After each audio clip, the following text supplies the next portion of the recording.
今回の計画の照明はこのカタログの中から選んでいきます。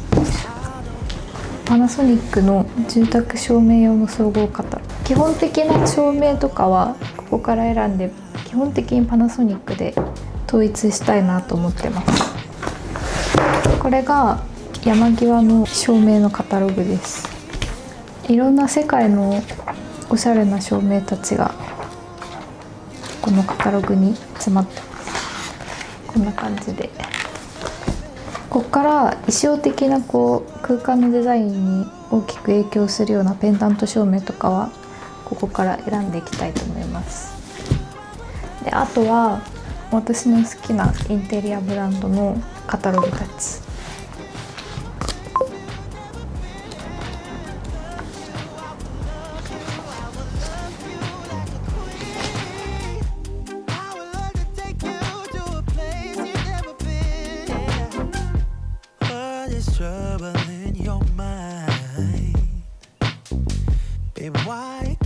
You just tell me I just wanna be your bride, wanna be, I wanna give our love away.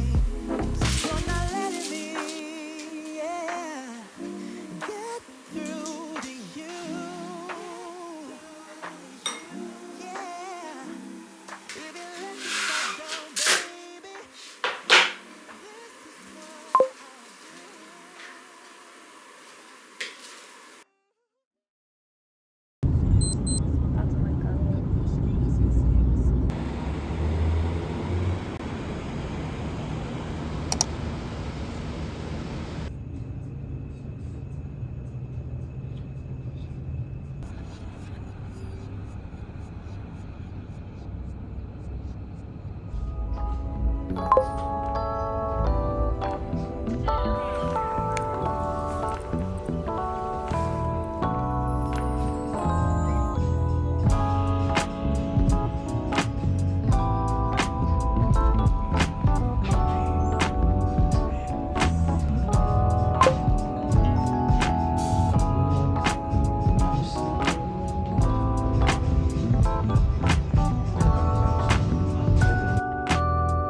完全に合ってる。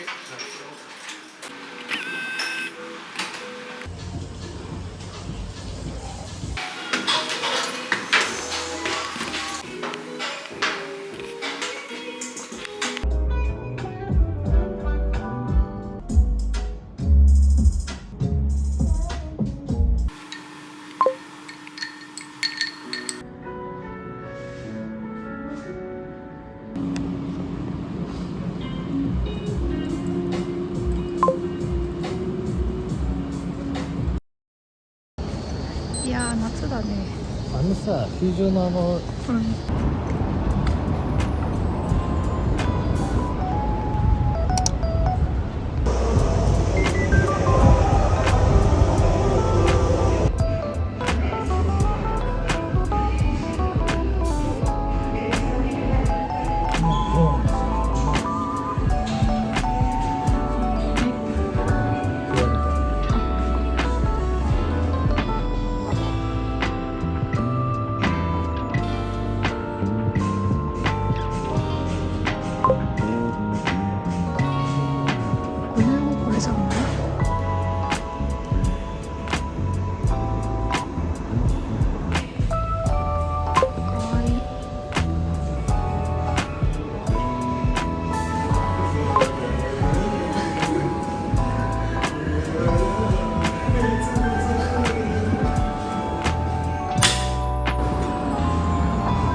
わいい。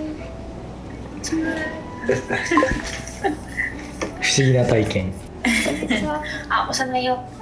おーい。したくなっちゃう。何歳って何ヶ月？今8月で。うん、 8ヶ月しか生きてないの。かわいすぎる。ダイニング側にも一応コンセント入れて、なんかここでホットプレート使う時とかここから突き出せるようにこっち用に2口計画しているっていう。パナソニックの、こういうシンプルな、コンセントとかスイッチプレートをよくホテルとかでも使うので、別に住宅でも普通に使いますし、壁の色に合わせて黒かグレーか白か。あと増やしてもらいたいところはいはいがあって、ソファーのところ、はいその近くにコンセント欲しいなと思ってて、あーはいはみんな下に蓋付きのやつにしてる人の方が多いですかね。どっちでもできますよ。あれですよ、 iPhone なんか充電したままソファーでゴロゴロとか、どういうソファーとかどういうなんか家具のレイアウトを想定してるかにもよるんで、そうか。こういう風にソファーを置いた時にここにコンセントがあるのってみっともないんで、ソファーのちょっと下に隠れるあたりにプッシュ式の床から出るコンセントを入れて、コードそこにつないでおけば目立たないし、でも機能的にもそこで充電できるしっていうのもあるんで、どうしましょう。一回なんかソファーのレイアウトとかソファーの仕様を今すぐ決めるっていうのは難しいと思うんで、床に入れといて、ここ位置的なものはソファーの、作り方とかその辺合わせて決めていくっていう感じにしますか。お願いします。はい。照明がどういう計画かっていうのを一度計画してみたので、その説明と、あとはその次のページのっていうのは照明器具たちで、最後のページがその照明器具のなんかイメージ、まず玄関に来たらあるのが、ここに壁付けのブラケット照明があって、そこにファッとちょっと優しく照らしていて、であとは一応その玄関の上の軒天井のダウンライト、玄関用に1灯ついているという感じで、ここの周りは昼間消えて夜つくみたいな自動のスイッチがあって、そのセンサーを明るいところにつけておく。でそれと連動させて明るくなったら消えるんですけど、あとはですね、和室、畳が来てとかワーナー落ち着いたような感じ、和紙でできたようなふわっと明るくなるようなスタンド照明をさっきのというような感じですね。どうですかね、照明計いい感じです。画。ありがとうございますじゃあありがとうございました。バイバイ。あ、バイバイ。じゃあありがとう。